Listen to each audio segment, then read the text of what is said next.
Magandang umaga mga kapatid. Ikinalulugod po namin ang inyong mga ibahagi sa banal na Eucharistia. Ngayon ay kadalawang linggo sa karaniwang panahon. Ang mangunguna sa ating pag-iiwang ngayong umaga ay si Reverendo Padre Pedro Pangota ay si Kayubukan.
Espiritu Santo ay sumainyo lahat.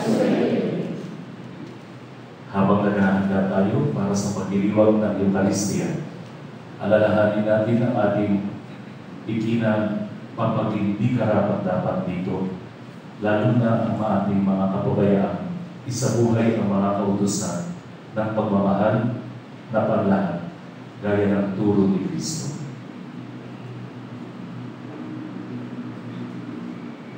Pinakikilala mo ang pag-ibig ng Diyos sa lahat ng tao. Panginoon, kawaan mo kami. Panginoon, kawaan mo kami.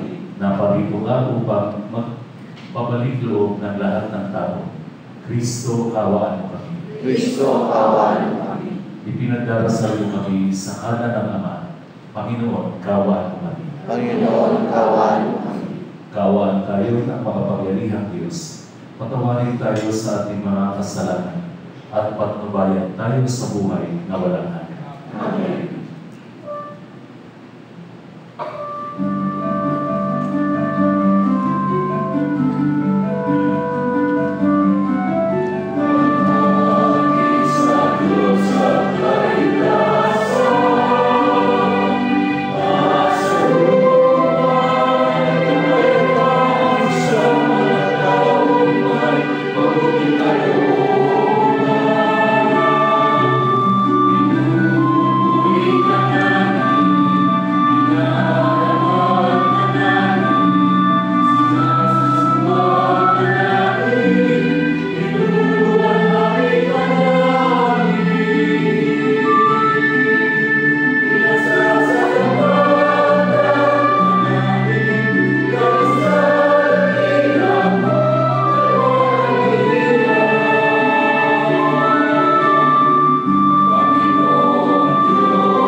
Pagbasa mula sa aklat ni Propeta Isaías. Ang sabi ng Panginoon sa kanyang bayan, ayon sa katarungan at laging matuwid ang inyong gagawin. Ang pagliligtas ko'y di na magluluwat, ito ay darating. Ito ay mahahayag sa inyong paningin. Ito naman ang sabi ng Panginoon sa mga dating dayuhan na ngayon kabilang sa kanyang bayan, buong pusong naglilingkod sa kanya, nangihiling sa araw ng pamamahinga at matapat na nag-iingat sa kanyang tipan. Dadalhin ko kayo sa Sion, sa aking banal na bundok. Ipadarama ko sa inyo ang kagalakan sa aking templo. Tatanggapin ko ang inyong mga handog, at ang templo ko'y tatawaging bahay dalanginan ng lahat ng bansa. Ang salita ng Diyos. Salamat sa Diyos.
San Pablo sa mga taga-Roma. Mga kapatid, ito naman ang sasabihin ko sa inyo, mga Hentil. Yamang ako'y apostol ninyo, pinangangatawanan ko ang aking ministeryo upang mangimbulo ang mga kababayan ko at kagayoy maligtas ang ilan sa kanila. Kung naging daan ng pakikipagkasundo ng sanlibutan sa Diyos ang pagkakatakwil sa kanila, ang muling pagtanggap sa kanila'y para na rin pagbibigay buhay sa patay. Ang Diyos ay hindi nagbabago ng isip tungkol sa kanyang mga kaloob at pagtawag. Dati, masuwayin kayo sa Diyos, ngunit ngayon kinahabagan sa panahon ng pagsusuway ng mga Hudyo. Gayon din naman, sila'y naging masuwayin, ngayon kayo'y kinahabagan upang sila'y kahabagan din. Sapagkat hinayaan ng Diyos na maalipin ng kanilang kasalanan ang lahat ng tao upang maipadama sa kanila ang kanyang habag.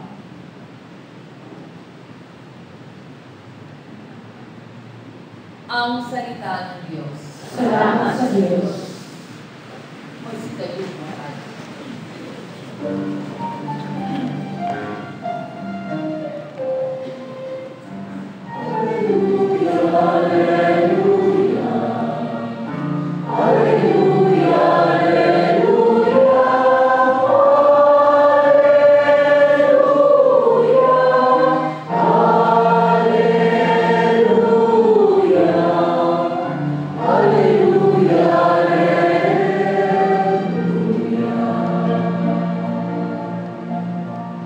Ipinangaral ni Jesus ang paghahari ng Diyos.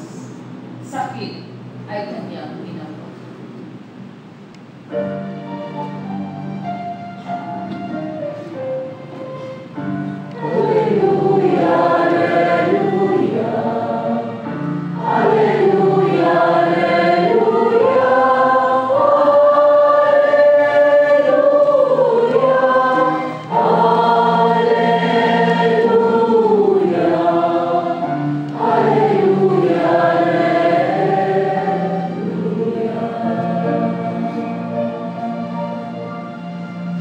Sumainyo ang Panginoon. At sumayin. Ang mabuting balita ng Panginoon ayon kay Mateo. Papuri sa iyo, Panginoon.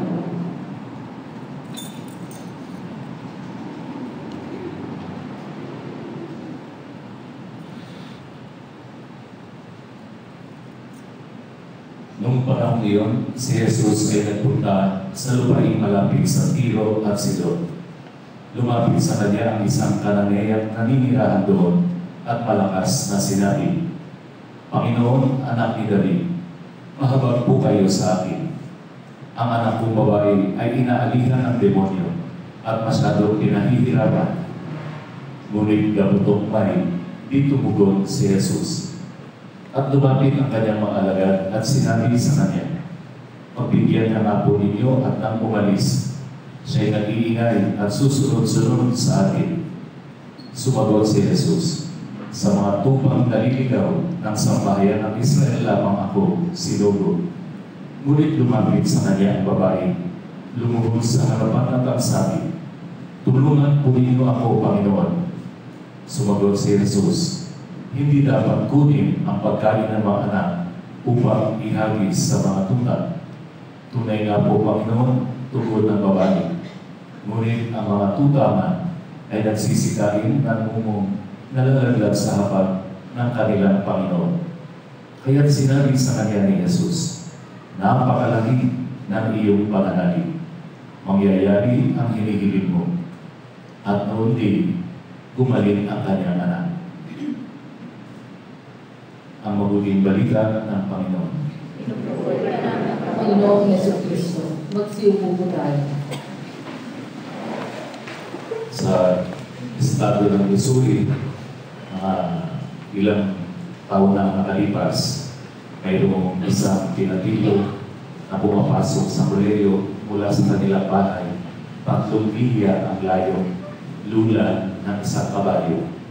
Dahil napakahirap nila, wala siyang pagtustos para sa boarding house doon sa syudad. Kaya sinatsaga niya na pumunta 3 milya, no, sakay ng kanyang kabayo. Iisa lang ang kanyang uniforme matino at lahat ng kanyang sinalihan ng mga organization doon sa paaralan ay nireject siya. Sinabi ng kanyang nanay, bakit hindi ka maghasa sa pananalita sa harap ng maraming tao para mayroon kang isang bagay na magagawa. Pero bigo pa rin siya. Makalipas ang ilang taon, siya ay naging milyonaryo dahil sa pagkakalathala niya ng isang libro na pamagat, How to Win Friends and Influence People. Dale Carnegie had a lot and series of rejections, downfalls in his life before he became successful. Nagtyaga, nagtiis. At ito ang nakita natin sa Ebanghelyo ngayon. Yung babae na hindi Hudyo ay nakamit niya ang kanyang hinihiling dahil sa kanyang pagtitiis, pagtsatsaga, pangunguli sa panalangin kay Jesus. Una, nang lumapit siya, anak ni David, tinawag pa niya, anak ni David, mahawag po kayo sa akin. Ang anak ko ay inaalihan ng demonyo. Pero ang sabi dito, binigay ni Jesus ang silent treatment.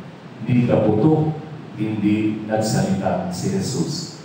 Tapos, sinabayan pa ng mga alagad, pauwiin na nga po ninyo itong babaeng ito.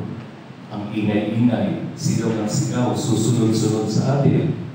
Pero, ang dinagdagan ni Jesus ng parang pangungutya ng sinabi, doon lamang ako sa mga naliligaw. No? Sa bayan ng Israel, ako isinugo. Pero anong ginawa ng babae? Lumuhod pa rin sa harapan ni Jesus at ang sabi, para niyo na pong awa. No?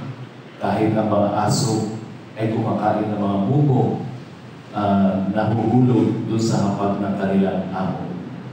Pero anong sabi ni Jesus? Hindi dapat gano'n ang mangyari dahil yung pagkain para sa mga anak ng mga amo. Pero nang makita ni Jesus ang laki ng kanyang pananalig, anong sinabi niya? Woman, you have great faith. At napagaling ang kanyang anak. Dito sinasabi sa atin, no, napakahalagang aral para po sa atin kung paano ang persistent prayer, persevering prayer ay makakakamit ng ating hinihiling. Pero kadalasan, nagagalit tayo, nawawalan tayo ng pag-asa, humihina ang ating pananampalataya kapag hindi agad nasasagot, no, yung ating mga panalangin kung kailan natin ito gustong sagutin ng Panginoon. Kaya sinasabi sa atin, napakahalaga ng silence, katahimikan. No? Last week, narinig natin sa mga pagbasa, ang Diyos ay dumarating, hindi doon sa malalakas na hangin, hindi doon sa mga apoy, sa lindol, sa kidlat, no? Kundi doon sa mga bagay na mahihina, sa mga bagay na tahimik, sa mga bagay na maliliit na hindi natin pinapansin. Ngayon, sinasabi sa atin at lalong idinidiin na ang ating Diyos ay Diyos ng katahimikan. He is the God of silence. Napakahalaga ng katahimikan sa ating buhay. Bakit tinatanong ng mga scholars ng scriptures, bakit nanahimik si Jesus nang sinabi ng babae, tulungan po ninyo ako? Sabi nila, dahil si Jesus ay marunong makinig sa atin. Kapag tayo nagsasalita, ang Diyos ay nakikinig. Ang tanong, kapag nagsasalita ba ang Diyos, nakikinig tayo? Do we listen to Him? Do we hear what He says in the ordinary events of our lives? Doon sa mga ordinaryong tahimik, no, na hindi kagilagilalas na pangyayari sa ating buhay, sa mga ordinaryong circumstances ng ating pakikitungo sa kapwa.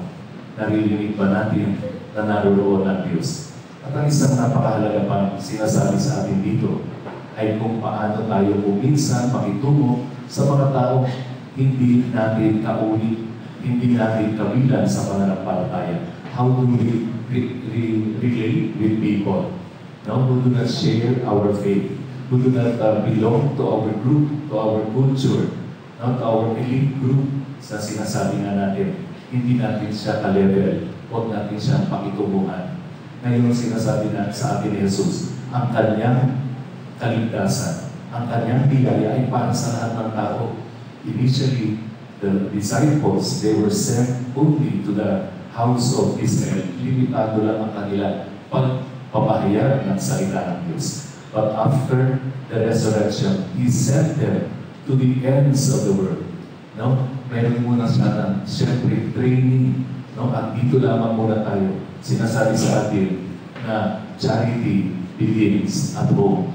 Kung meron tayo ipapahayag, no? Magbabahagi tayo ng mabuting balita.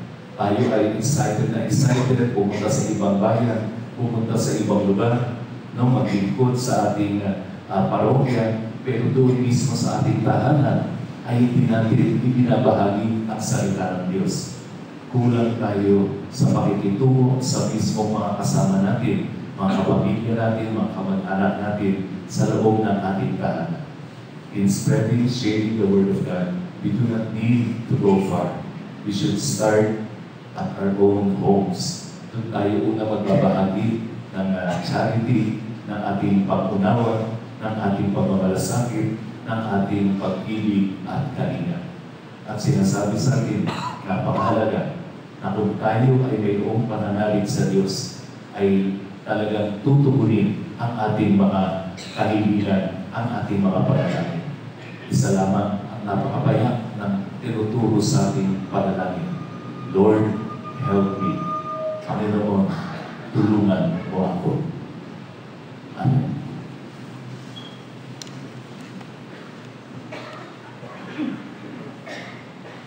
Magsitayo po tayo. Lord.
mong magpakita ng pag-ibig ng Diyos sa lahat. Sa pagtatampok natin sa ganitong pag-ibig na panlahat bilang inspirasyon ng ating panalangin, dumulog tayo sa Ama nating Ina. Panginoon, dinggin mo kami. Panginoon, dinggin mo kami. Para sa simbahan, ang pamilya ng Diyos sa lupa, nawa, pahalagahan niya ang lahat ng kultura at maging bukas siya sa pagtanggap ng kanilang tulong sa ikadadalisay at ikasusulong nila sa dakilang kaalaman sa Ebanghelyo. Manalangin tayo. Panginoon, dinggin mo kami. Para sa Santo Papa, mga obispo natin at mga pinuno ng lahat ng relihiyosong Kristiyano, nawa, maging masunurin sila sa Espiritu Santo na magpapubay sa lahat, tungo sa iba yung pagkakaisa ng pananalig at pagkilos. Manalangin tayo. Panginoon, dinggin mo kami. Para sa ating mga pinunong pamamahalaan at lahat ng nanunungkulan, nawa, magpakatapat sila sa kanilang sinumpaang paglilingkod sa lahat ng walang itinatago. Manalangin tayo. Panginoon, dinggin mo kami. Para sa mga nangangasiwa at lumok sa Asia Youth Day na magtatapos ngayon, nawa, matupad ang kanilang mga planong litigin para sa kabutihan ng simbahan at ng buong mundo. Manalangin tayo. Panginoon, dinggin mo kami. Para sa ating mga pamayanan sa parokya at ating mga pamilya, nawa, pahalagahan natin ang pagpapagpunawaan sa ating kapwa at pagsikapan natin makatulong sa mga nangangailangan gaya ng halimbawa ni Jesus. Manalangin tayo. Panginoon, dinggin mo kami. Tahimik natin panalangin ang ating mga sariling kaibigan. Itaas din natin sa Diyos Ama ang ating mga kapatid na Kristiyano sa Iraq na ngayon ay humaharap sa iba't ibang uri ng pag-uusig at para sa kapayapaan doon. Manalangin tayo. Panginoon, dinggin mo kami. Panginoong Diyos, bigyan mo kami ng mga pusong mapagmahal na tulad ng sa iyo upang matanggap at mahalin namin ang bawat isa bilang kapatid sa kabila ng anumang pagkakaiba nila sa amin. Ikaw na nabubuhay at nag-ahari ng walang hanggan. Amen. Magsiupo po tayo.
ay kalugdan ng Diyos ang makapangyarihan.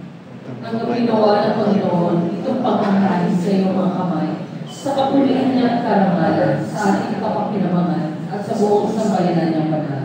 Ama naming lumikha, tanggapin mo ang mga alay upang maganap ang pagpapalitan ng iyong kaloob at ng aming handog sa aming paghahain na iyo na rin ibinigay, para kami maging marapat na iyong pamulaan sa pamamagitan ni Jesucristo kasama ng Espiritu Santo magpa sa walang hanggan. Amen. Sumainyo ang Panginoon. At sumayin. Itaas sa Diyos ang iyong puso at diwa. Itaas namin sa Panginoon. Pasalamatan natin ang Panginoong ating Diyos. Parapat na siya ay pasalamatan. Ama naming makapangyarihan, tunay nga marapat na ikaw ay aming pasalamatan. Sa iyong kagandahang loob kami iyong ibinukod upang iyong maitampo sa kadakilaan mong lubos. Kahit na ikaw ay aming tinaligdan dahil sa aming pagkasalawahan, gumawa ka pa rin ng magandang paraan, may mauna sa amin para ikaw ay balikan. Kaya't ang iyong minamahal na anak ay naging isa sa mga taong hamang upang may kapwa kaming makapagligtas sa aming pagkapahamak at pagkaligaw ng landas.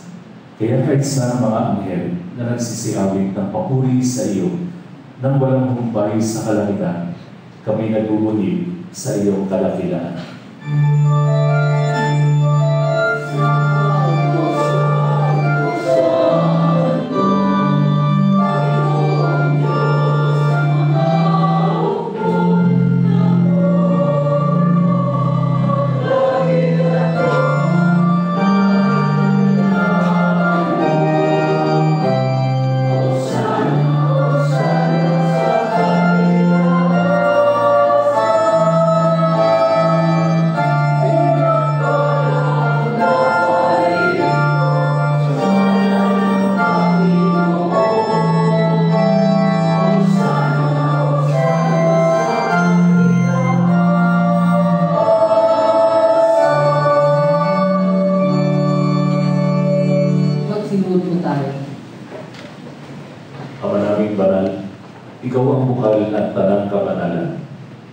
Sa pamamagitan ng iyong Espiritu, gawin mong banal ang mga kaloob na ito upang para sa amin maging katawan at dugo ng aming Panginoong Jesucristo. Bago niya pinagtiis ang kusang loob na maging handog, hinawakan niya ang tinapay, pinasalamatan kanya, pinaghati-hati niya iyon, inabot sa kanyang mga alagad at sinabi, "Tanggapin ninyong lahat ito at kanin. Ito ang aking katawan na ihahandog para sa inyo."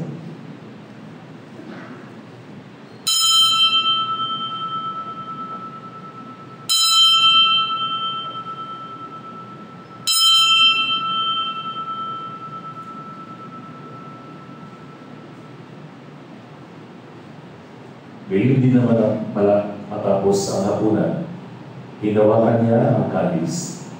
Muli kanyang pinasalamatan. Inabot niya ang kalis sa kanyang mga alagad at sinabi, "Tanggapin ninyong lahat ito at inumin. Ito ang kalis ng aking dugo, ng bago at walang hanggang tipan. Ang aking dugo na ibubuhos para sa inyo at para sa lahat sa ikapagpapatawad ng mga kasalanan. Gawin ninyo ito sa pag-alala sa akin."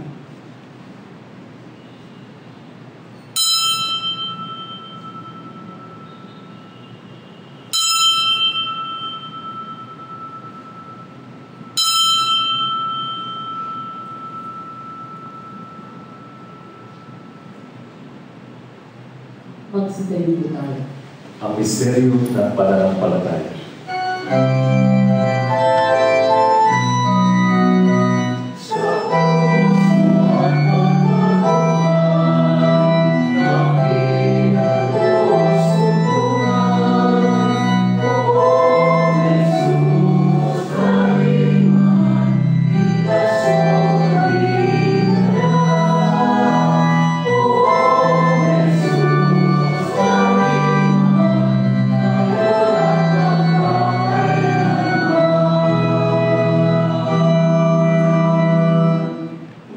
mga ginagawa namin ngayon ang pag-alala sa pagkamatay at muling pagkabuhay ng iyong anak. Kaya inialay namin sa iyo ang tinapay na nagbibigay buhay at ang kalis na nagkakaloob ng kaligtasan. Kami nagpapasalamat dahil kami iyong minarapat na tumayo sa harap mo para maglingkod sa iyo.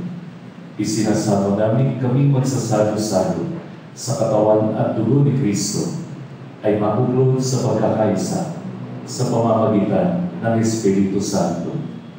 Amalingapin mo ang iyong simbahang laganap sa buong daigdig. Puspusin mo kami sa pag-ibig kay San Francisco naming Papa at ni Luis Antonio naming Obispo at ng Tanang Kaparian. Alalahanin mo rin ang mga kapatid namin dahilan nang may pag-asa sila'y muling mabubuhay. Gayon din ang lahat ng mga pumanan.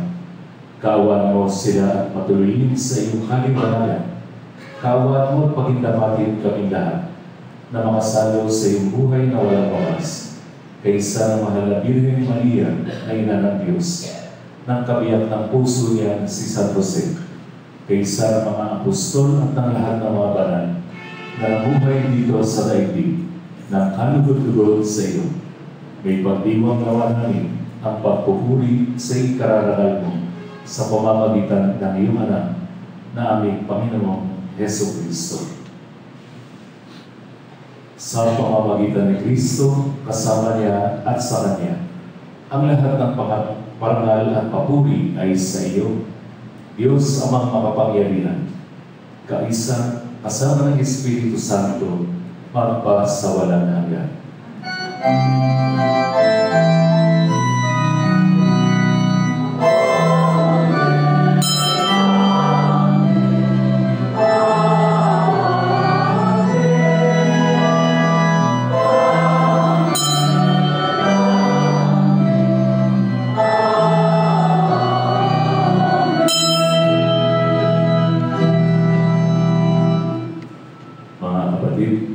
Mahal tayo ng Diyos, hindi dahil tayo ay mabuti.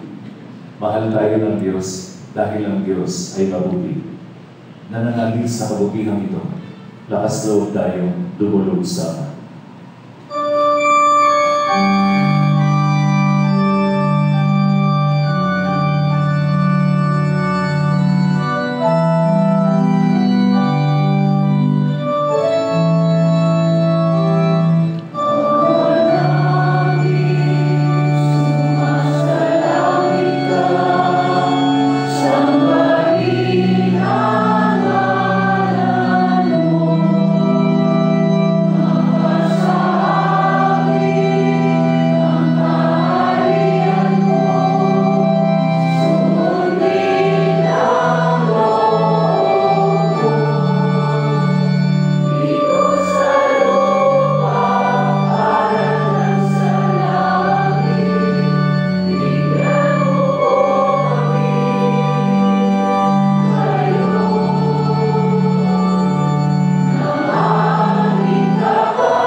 kami iadya sa lahat ng kasama. Pagkalooban ng kapayapaan araw-araw. Iligtas sa kasalanan at ilayo sa lahat ng kapahamakan. Samantalang aming pinananabikan ang dakilang araw ng pagpapahayag ng tagapagligtas namin si Heso Kristo. Sapagkat sa iyo ang kaharian at ang kapangyarihan at ang kapulihan magpakailanman. Amen. Panginoong Heso Kristo, Sinabi mo sa iyong mga apostol, kapayapaan ang iniiwan ko sa inyo. Ang aking kapayapaan ang ibinibigay ko sa inyo. Tunghayan mo aming pananampalataya at huwag ang aming napakarami at paulit-ulit na pagkakasala. Pagkalooban mo kami ng kapayapaan at pagkakaisa ayon sa iyong kalooban, kasama ng Espiritu Santo, magpa sa walang hanggan. Amen. Ang kapayapaan ng Panginoon ay laging sumainyo. At sumainyo. Ibahagi natin sa ating kapwa ang kapayapaan ni Kristo.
Narito si Jesucristo, ang Kordero ng Diyos na nag-aalis sa mga kasalanan ng sanlibutan. Mapapalad tayo ng mga inanyayahan niya sa kanyang banal na piling. Panginoon, hindi ako naparapat-dapat na magpatuloy sa iyo. Ngunit sa isang salita mo lamang ay gagawin niya ako.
kapayapaan.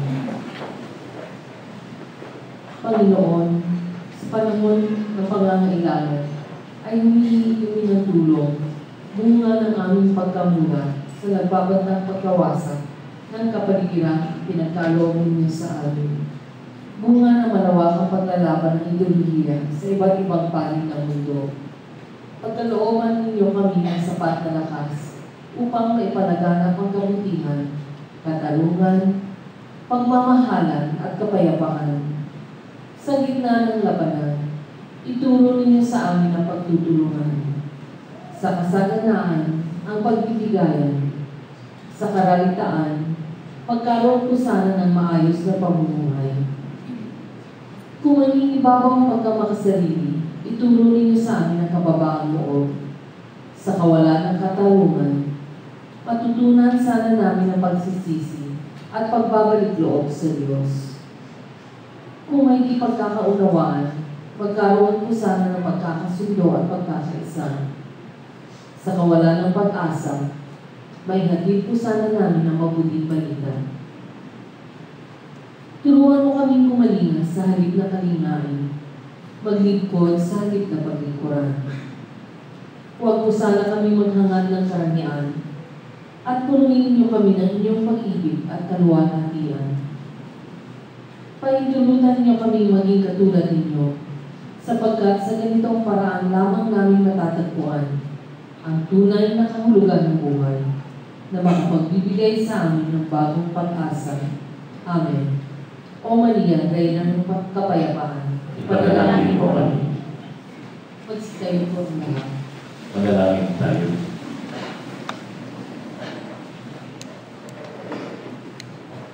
Ama naming mapagmahal, sa banal na pakikinabang, si Kristo ay aming pinagsaluhan. Hinihiling namin kami maging katulad niya sa langit, pakundangan sa kanyang pagiging aming kapatid. Bilang tagapamagitan, kasama ng Espiritu Santo, magpa sa walang hanggan. Amen. Sumainyo ang Panginoon. At sumayin. Pagpalain kayo ng makapangyarihan Diyos, Ama, Anak, at Espiritu Santo. Amen. Tapos ng ating pagdiriwang, humayo kayong dagilain ang pag-ibig at kapayapaan ni Kristo. Salamat sa Diyos.